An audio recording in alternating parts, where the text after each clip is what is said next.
All right, welcome everyone. It's good to be with you for this, our first episode of a new operating system for raising children, moving from anxious to healthy responses and mindsets. My name is Tyler Thigpen, and I'm happy to be with you today. Caleb, you want to introduce yourself? Hey everyone, I am Caleb Collier, Director of the Institute for Self-Directed Learning, co-founder of the Forest School. Excited to be here. As you hop in here, would love to invite you to drop your name, location, and your role in the chat. I imagine we have folks from different parts of the world and serving children in different roles. But we, as I mentioned, have felt compelled and excited to launch this free webinar series where monthly we'll be exploring a topic around this theme of raising children, a new operating system based on our work and research and observations over the years. And this space really is just meant to be a space of learning, a space for connecting, and a space for collaborating. When I've done things like this in the past, inevitably like-minded people will meet other cool like-minded people and want to roll up their sleeves together sometimes on some projects. And in terms of who this is for, you may be a parent, you may be a caregiver, you could be an educator, a teacher or a guide, or you could be a coach or a leader or a youth worker or a mentor, but someone who is cares deeply about rearing the next generation and about children. And so we're happy to have you here. This particular episode is actually brought to you by Match Grant, who is a partner of ours, and Luke Keller is going to be here on the call with us today. Luke is the founder and CEO, and if you run a nonprofit, you're going to want to know about Match Grant. It is a great tool to help you find, identify grant opportunities that might be willing and interested to fund your organization's programs and projects. And at the end of our call today, we'll open it up to Luke to talk briefly about it and answer some questions. But with that having been said, again, if you've just joined us, please feel free to drop your name, your location, your role in the chat. But I'd love to go ahead and get started. And my colleague, Dr. Caleb Collier, is going to share briefly about our goal and our purpose. Yeah, thanks, Tyler. Stoked to join you all today. So our goal and our purpose, both at the Forest School and the Institute for Self-Directed Learning, is to help humans flourish. We believe um, that humans have great capacity, and we see that the lever of kind of leading into that flourishing is self-directed learning, of having agency and being able to make meaningful choices about your life. We get the question a lot. Do some people just have that skill set? They can make those decisions and guide their own life. Are they born that way? How do they develop this? And we have a point of view on this. So we think that humans generally go through a pathway of becoming a self-directed learner. And there are four phases to kind of growing in this mindset and this skill set. Phase one is all about building the desire to learn. Before you can really make meaningful choices and guide your learning or guide the direction of your life, even outside of the school setting, you have to want to. You have to have something inside of you that's calling outward. And before you can really lean into that desire, some things need to be true. You have to have your basic needs met. This is Maslow's hierarchy of needs. At the base level, if you're hungry, if you're not sure where you're going to sleep at night, it's very hard to be engaged with guiding your own learning. So having your basic needs met is number one. Number two is seeing relevance in learning, seeing a clear connection between the object of learning and the topic and what you're diving into and your own wants and needs, your own interests, your own desires, your own plans for your future. Finding that motivation. So that's where that desire spark kicks in. And today we're talking about curiosity. So really feeding this curiosity, the belief that you can do it, self-efficacy. So building up your own belief system about yourself and what you're capable of and what kind of challenges you can overcome. Uh, Feeling that you belong, connected to a community, and that you can meaningfully contribute to that community. You have something of value to give to that community. That's all part of phase one. And then feeling safe, physically, mentally, emotionally, being safe and connected.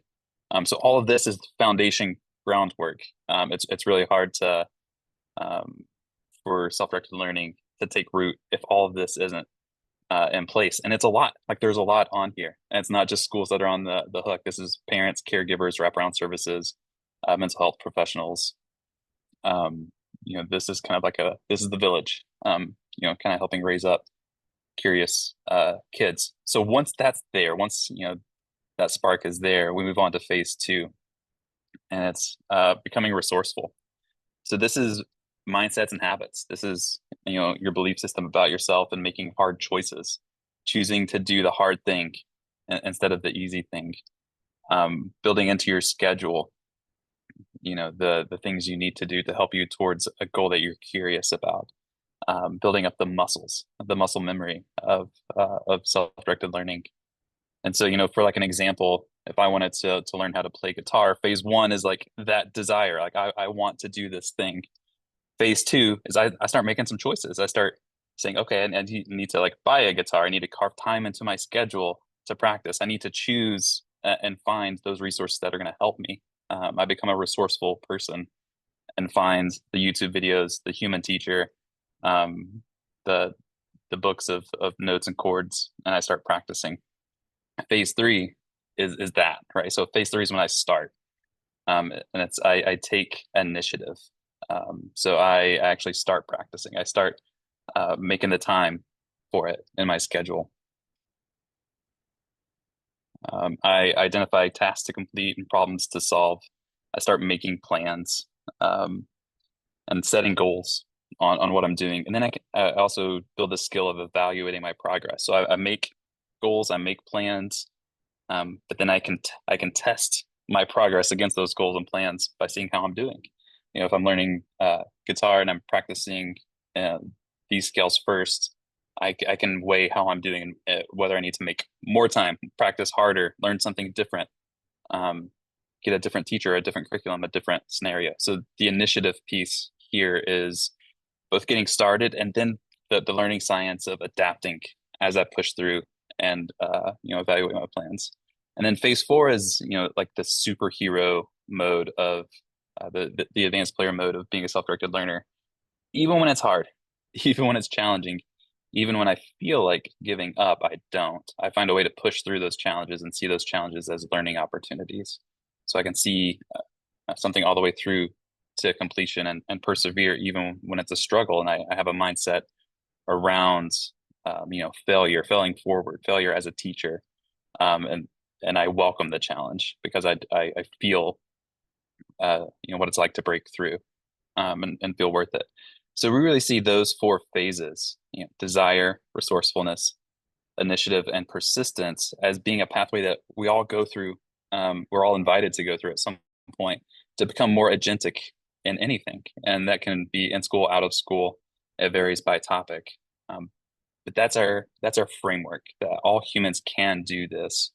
Um, and as designers of education and as we work with young people, a mindset for us is help learners identify self-identify where they are in this process and what supports they might need to push through from one phase to the other to the other. So I'll pause there. Any questions just about the general pathway of becoming a self-directed learner? Feel free to hop off mute uh, and ask away.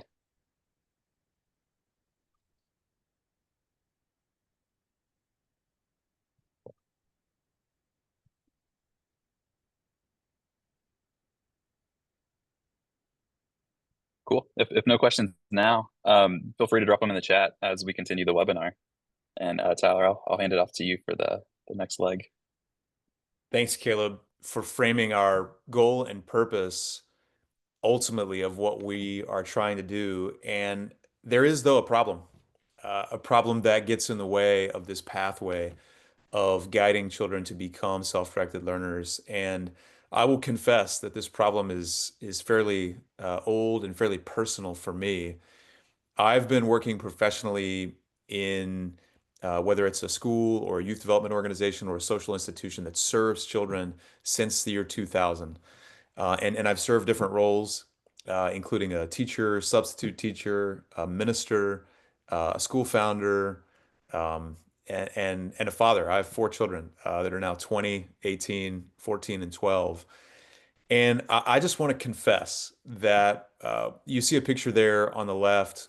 This is when I was teaching at Georgia's largest public high school. And we had a very successful girls volleyball team who did really well. And I taught Spanish. I was one of 16 Spanish teachers. And there's a picture of me on the right with my daughter, my oldest child, River, who's now 20. Um, this was a trip I took her to South America for a summer one time.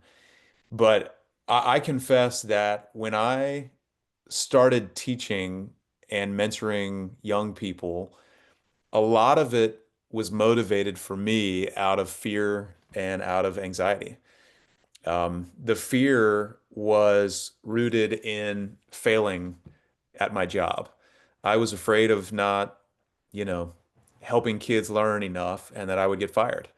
And so as a result, I explain things very, very clearly to try and quote unquote make sure that they got it, you know?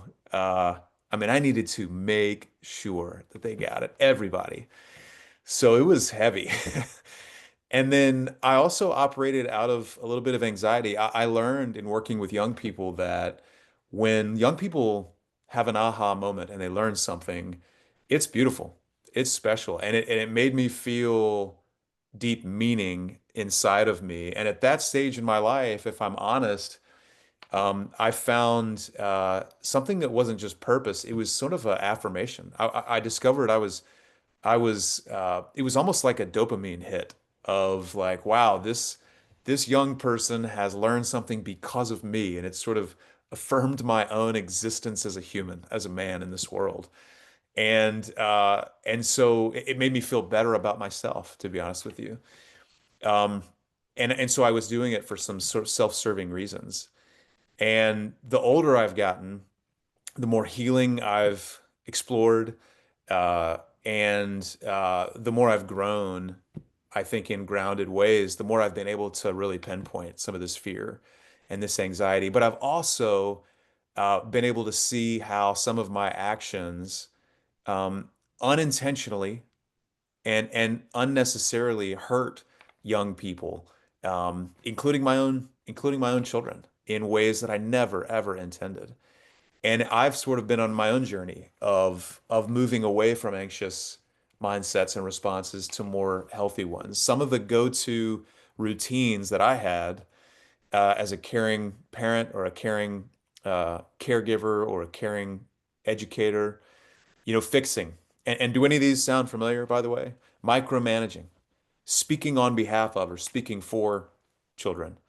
Um, Not just rescuing, but actually negotiating rescues with other adults. We would negotiate rescuing children from their responsibility.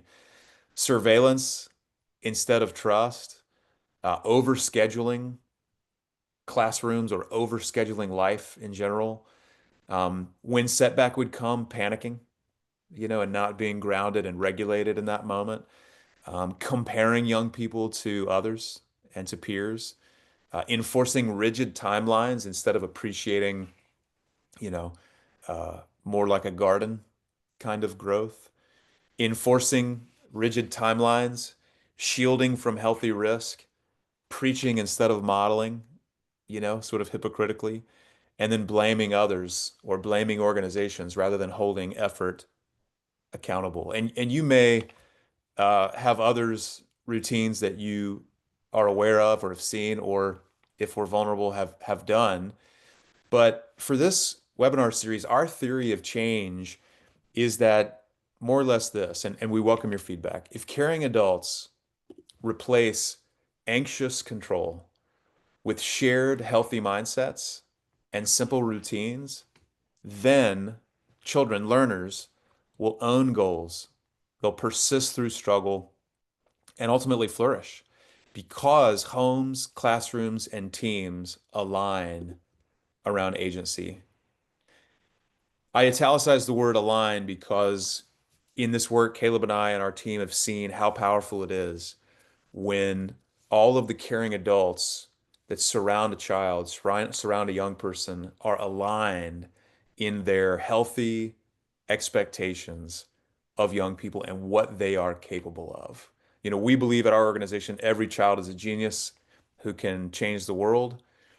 And when you have caring adults who are aligned in their expectations that learners can direct their own learning and learners can shoulder responsibility and take ownership and engagement of their learning in healthy ways, it's just incredibly powerful. And so this webinar series is meant to provoke us to look inwards and consider, what of our mindsets and actions might be anxious and what of our mindsets and actions could be, healthier.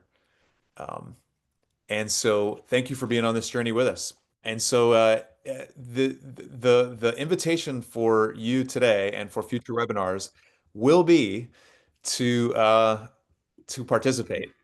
Um, we learn by doing. And we also learn by talking. Caleb and I have done the talking so far, but the one who talks is the one who learns.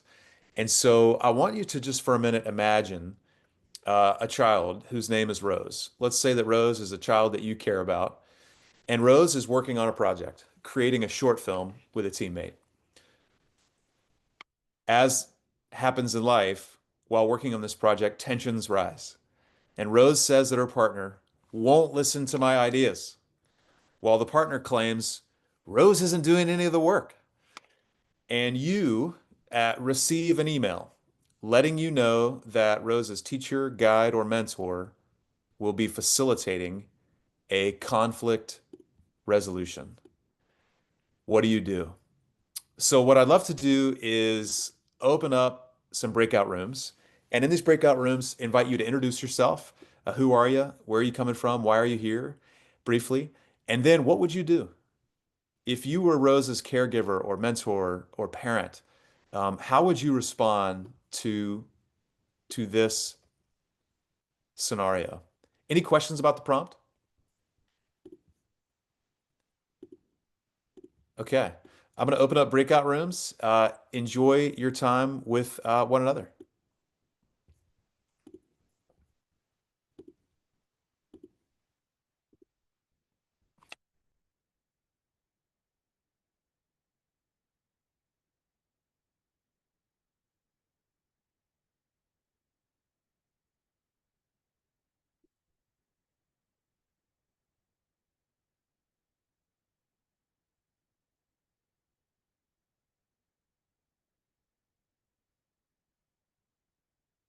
Great. Connecting with other schools, that we don't have to try to solve this alone or uniquely. Yep. Well said. Um, well, welcome back, everyone. Thank you for robust conversation in the group I joined with John and Terry. Before I get into a few details, I'd love to just open it up to the group. Like for this particular kind of uh, dynamic that we see happen with young people, and they could be age 3 or 18. This is a common, opportunity. What are some of the mindsets that you all think are helpful when considering or when entering into, this kind of a situation? Any thoughts on mindsets?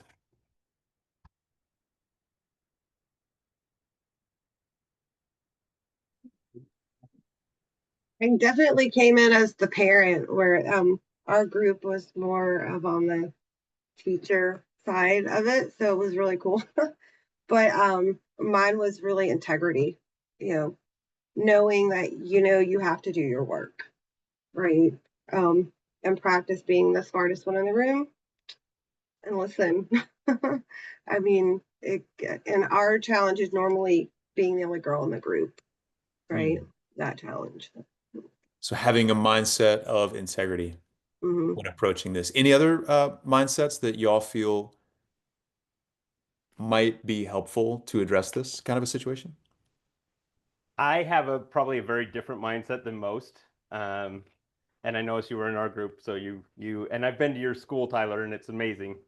But the I want the least amount of intervention from adults as possible in a situation like this, because at the end of the day, my job as a parent and as a teacher is to help a kid become a functioning adult, and we always are going to have conflict. And so if they can learn to work out these conflicts at a young age when it's low stakes, they're going to be a better adult later in life. John, I totally remember you. It's so great to see you here. You know, our team, we often look to the that GIF or GIF, whatever you want to call it, of Homer Simpson disappearing into the bushes, you know, where you can't see his face anymore. When we talk about the similar idea, John, of, you know, not intervening. But I'm curious, John, what do you think is the mindset that animates that tactic? Sorry, you asked me a question, and I happened to rip the earbuds out of my ears. Uh, So no sorry. problem. The question is like your tactic of not intervening or intervening as little as possible. What's the mindset underneath that? Again, I want my kids to be functioning adults. And as an adult, when I have a conflict with a coworker, I'm not looking to, I definitely don't want my boss involved if I can solve it with my boss. And I definitely don't want my parents involved in out of work conflict as an adult, right? Like, so it's, again, it's that mindset of this is an important skill for kids to learn conflict resolution. Hmm. And sometimes they need the chance to make mistakes in the conflict resolution, like, Mhm. 4-year-olds calling each other dummy heads or whatever, right? Like, that's going to happen. And it's going to hurt another kid's feelings. So, how do we let them make those mistakes and probably hurt each other's feelings and still keep going and functioning as a classroom? Yeah. Perhaps Sean is speaking about growth mindset, no? That uh, with the guide of another, perhaps you can share tools to young people to develop different strategies so as to be able to deal with that by their Mhm. own, no? So there's a belief in what young people are capable of. There's a commitment to not overfunction. Hmm. There is a belief in the value of learners practicing certain things, even if it's not perfect, you know. Right. These are lovely. Any other mindsets that come up for y'all? Well, I'm Martha, and I am a retired English teacher, but I think that I would have a sit down with the students and to see that there is a meeting of the minds, so to speak. So what Rose might say in doing any work could simply be that that student doesn't really understand the assignment, perhaps on that she has. And so you get the students together, let them sort of know each other. Um, uh, I have a son, John Gregory Dortch, who a grandson, John Gregory Dortch Tyler, who is with your school. And one of the things that he has done is learned what empathy is. And so what I would do would be to make sure that the students sort of know each other so that what one perceives as not doing the work might be, I really don't understand, know the assignment, and I'm not open to asking questions. And so that's what I would do as a facilitator in a case like that. But make sure that the students know a little bit about each other so that they can find common ground. Thanks, Martha. Great to have you here. And some of what I'm hearing you say is something around clarity and also Exactly. something around relationships and the power Exactly. of relationships. Well, I'd love to, in our work and those of you who parent or lead schools or classrooms or youth development organizations, you may be familiar with some of what I'm about to share, but from where we sit, we see a lot of well-meaning adults. And I could say that because I've been there myself, um, reacting in ways that are really rooted in anxiety. For example, the idea of the parent just talking only to the teacher or the guide about the issue and keeping the conflict in adult spaces and sort of shielding the child from responsibility. I anecdotally, when I returned back to my college, where I attended from 96 to 2000, um, I think I went back there, maybe 10, 15 years ago, and the head of the housing recounted a story to me just how many parents were sort of showing up in his office to deal with, conflicts of college age children and how he was lamenting, that sort of over functioning. But that's an anxious reaction. Also, the parenting rescuing their child, defending them, blaming the teammate, or offering to fix the situation directly with the other family, sort of the opposite of what John was advocating for.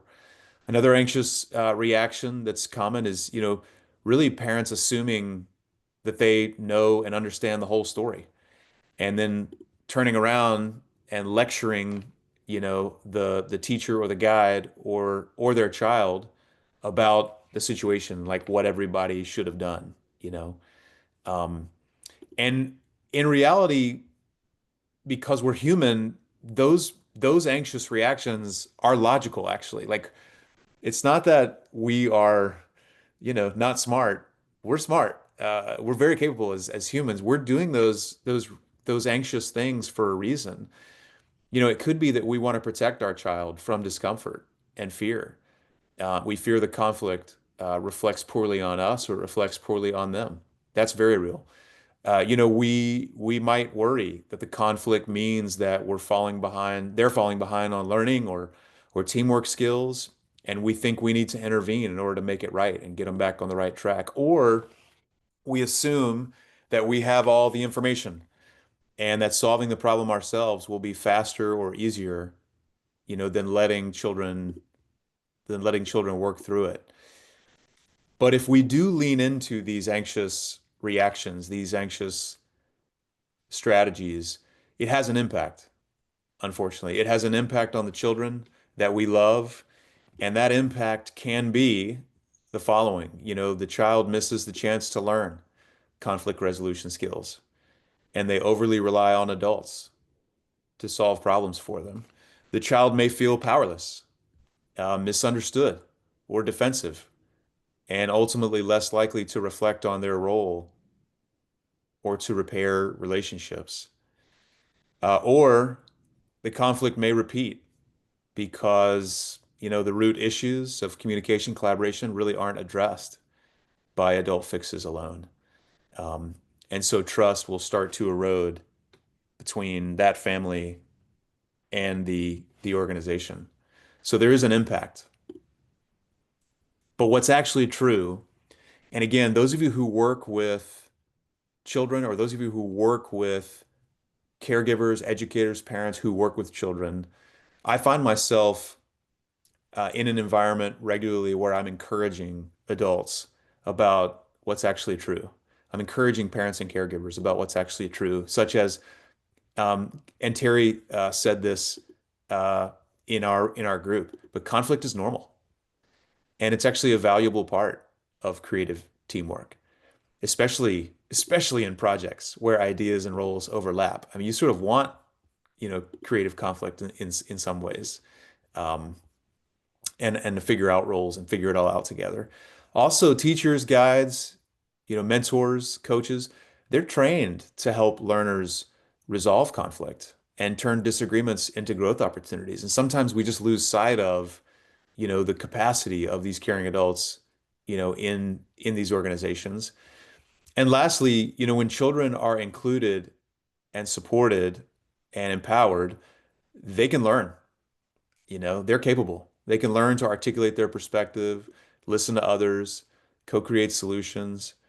And in reality, guides, teachers, mentors, and leaders, they care deeply at their organizations about mutual respect and personal responsibility and safety. And sometimes in our anxiety, we could just lose sight of that.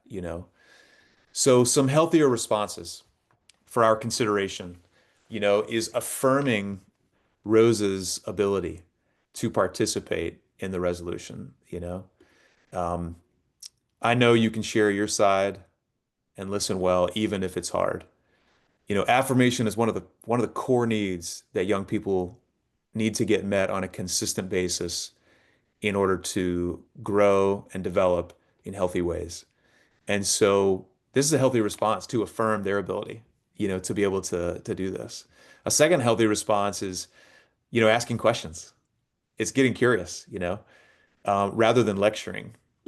For example, what do you hope your teammate understands after hearing from you? You know, um, and then a third healthy response, showing curiosity about their experience.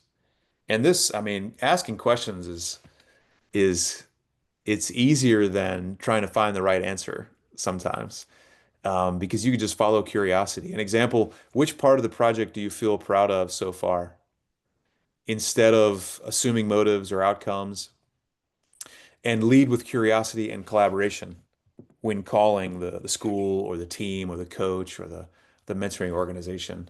Trusting and verifying is what we like to talk about. Trust what your child says, but then call and say, hey, is this actually, this is what I'm being told. What can you give me more context here? And being a collaborator, a partner, in that work. And so I think underneath all of these healthier responses, there are a few mindsets. One is keeping children at the center. Um, and I think John represented this in what he was describing to us, including your child in the problem-solving process. So they see that their voice matters and they own their role. I think Martha referenced a version of that as well. Another one is facilitating reflection and not rescuing, helping children like Rose process and learn from conflict rather than fixing it for them. And lastly, and this is really the focus, and the big point we want to get across is just the power of shifting, of letting go of control and shifting to curiosity, appreciating the fact that this young person, they have a purpose in life, that's not ours. They have a calling in life that's not ours, and we get to help them, you know, uh, pursue that calling and become everything that they are meant to become as a person. And so how can we get curious in this moment to take a posture of helping them, staying curious about what our child is experiencing, which invites honesty and deep relationship and deep understanding. What I'd love to do after you've heard this sort of mini lecture on some anxious mindsets and what they lead to, and then some potentially healthier responses and what underpins them, I'd love to invite you back into the breakout groups for just a few minutes to sort of make sense of what's just been said. What resonated with you? What do you like? What do you wish? What do you wonder? I'll give you just a few minutes in breakout rooms, then I'll bring you back. Enjoy.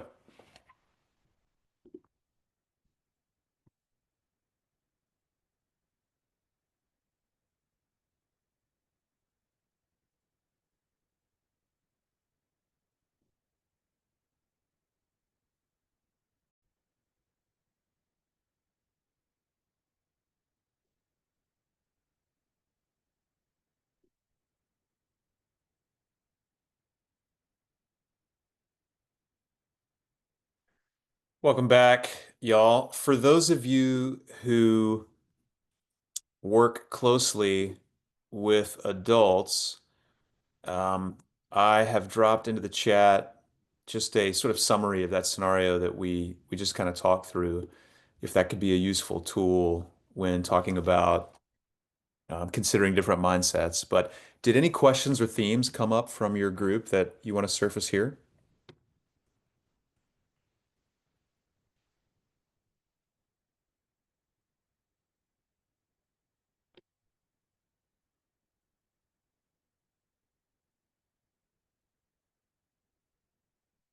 the implications of this kind of a mindset for our roles, there's an invitation there for us to consider our role with this sort of a mindset. Caleb, you want to walk us through? Yeah. So, when thinking about the mindsets associated with curiosity, they kind of look different for the different stakeholder in a scenario like this, right? So for the learner, a healthy mindset that's choosing curiosity is just that innate wonder, right? I explore because I wonder. Questions drive my learning. I want to know stuff. I want to learn stuff, and I am building the skills to learn anything and do anything. The On the flip side of the coin is the anxious mindset of getting by. I only learn what I'm told. I wait for getting answers, or I focus on just getting it done. I feel like the era of COVID was a good kind of peek behind the curtain in this for a lot of schools when students were removed from a classroom and they didn't have a teacher telling them what to do and when to do and how to do. They didn't do it, right? Or they did the checklist and they're like, okay, I'm done with school for the day. Um, Whereas we've seen learners and that have been developing this more healthy mindset kind of didn't really miss a beat. They kind of went from, okay, I'm learning at school, I'm doing my stuff, to, oh, I'm learning at home, I'm doing this thing, but I'm still in the driver's seat and I'm following my curiosity. So the healthy mindset there is I can follow my interest. I can learn about anything I want to learn about. For the educator, or a mentor or a guide, it's kind of questioning your role in that curiosity. So the healthy mindset is I'm helping to spark or cultivate or fuel this wonder through asking questions, for designing provocations rather than just lectures or giving information or telling answers. I'm helping young people spark their own kind of curiosity by asking them questions. What do you think about this? What would you do in this scenario? And helping them follow that.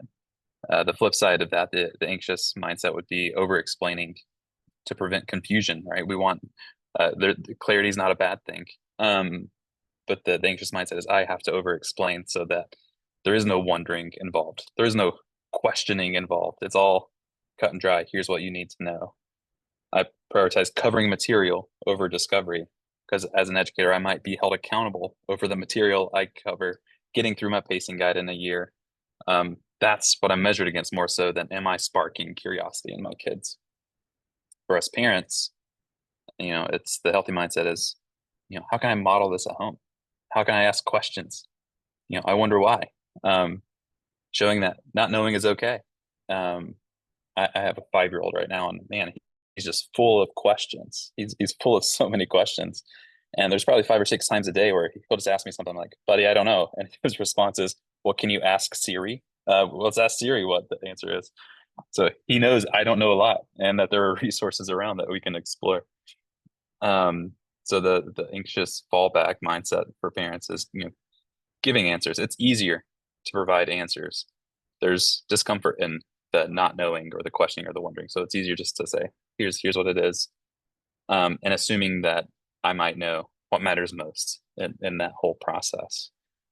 For a minute, just individually, like on your own, in your minds, or if you want to take down notes, uh, just a minute of reflection, like how am I doing and what can I improve? When it comes to cultivating these healthy mindsets, both in yourself, with young people you work with adults you work with.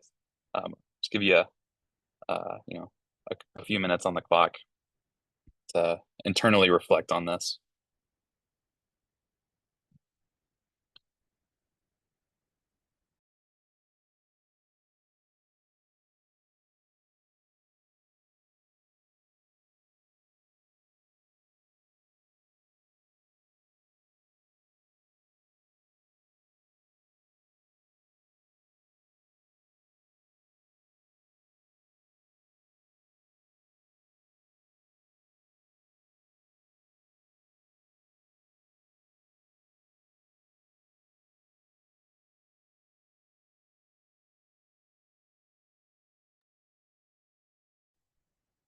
And then, maybe noting any action steps you might want to take,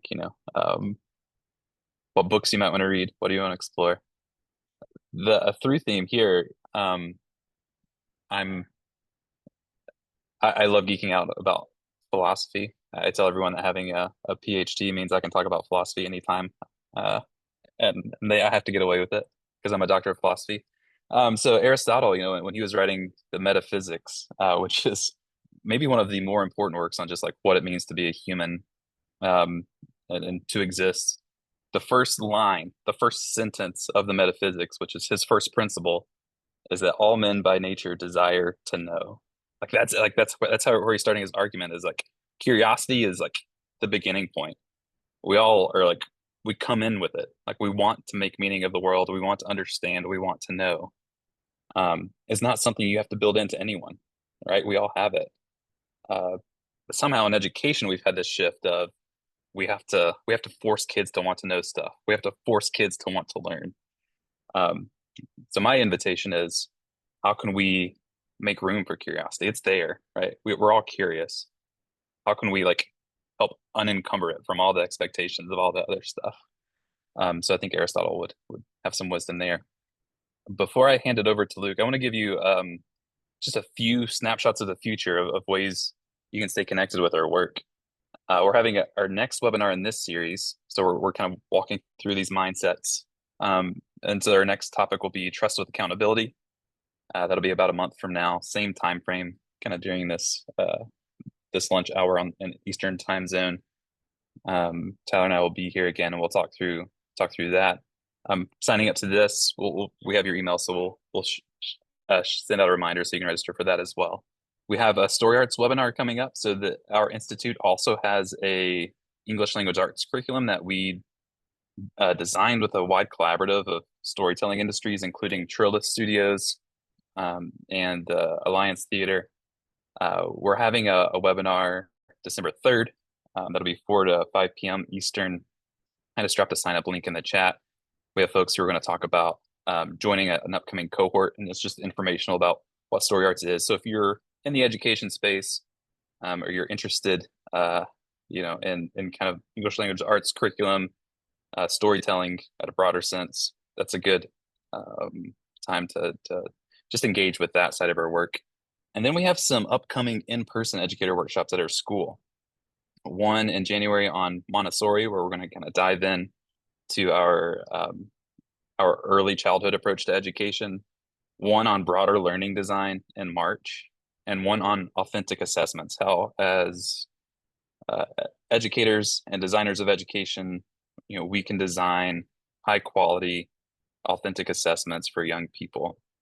I'll drop a link there to sign up for any of those. And then just to put on your radar, this is still in, like, we're building this out, but we've been invited by the University of Pennsylvania to collaborate on a symposium on curiosity. It's on the topic of being curious and open-minded. And they want to do an in-person convening with us at our school in Trilith, and we're looking at March for that.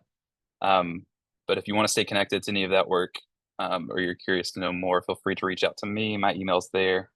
So follow up on any of these things. I invite you to follow up on any of these things, and just general collaboration. We like to work with you.